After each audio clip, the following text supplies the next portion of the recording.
முதல் வாசகம். அவர் கூக்குரலிட மாட்டார், தம் குரலை உயர்த்த மாட்டார். இறைவாக்கினர் எசாயா நூலிலிருந்து வாசகம். அதிகாரம் 42, இறைவசனங்கள் 1 முதல் 7. ஆண்டவர் கூறுவது: இதோ என் ஊழியர், அவருக்கு நான் ஆதரவு அளிக்கிறேன். நான் தேர்ந்து கொண்டவர் அவர், அவரால் என் நெஞ்சம் பூரிப்படைகின்றது. அவருள் என் ஆவி தங்கும்படி செய்தேன். அவர் மக்களினங்களுக்கு நீதி வழங்குவார். அவர் கூக்குரலிட மாட்டார், தம் குரலை உயர்த்த மாட்டார். தம் குரலொலியை தெருவில் எழுப்பவும் மாட்டார். நெரிந்த நாணலை முறியார், மங்கி எரியும் திரியை அணையார். உண்மையாகவே நீதியை நிலைநாட்டுவார். உலகில் நீதியை நிலைநாட்டும் வரை அவர் சோர்வடையார், மனம் தளரமாட்டார்.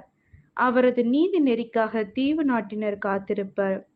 விண்ணுலகை படைத்து விரித்து, மண்ணுலகை பரப்பி, உயிரினங்களை தோன்றச் செய்து, அதன் மக்களுக்கு உயிர் மூச்சு தந்து, அதில் நடமாடுவோருக்கு ஆவியை அளித்தவருமான இறைவனாகிய ஆண்டவர் கூறுவது இதுவே: ஆண்டவராகிய நான் நீதியை நிலைநாட்டுமாறு உம்மை அழைத்தேன்.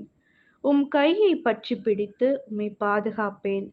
மக்களுக்கு உடன்படிக்கையாகவும் பிற இனத்தாருக்கு ஒளியாகவும் நீர் இருக்குமாறு செய்வேன். பார்வை இழந்தோரின் கண்களை திறக்கவும், கைதிகளின் தலைகளை அறுக்கவும், இருளில் இருப்போரை சிறையினின்று மீட்கவும் உம்மை அழைத்தேன். இது ஆண்டவரின் அருள்வாக்கு. இறைவா, மக்கு நன்றி.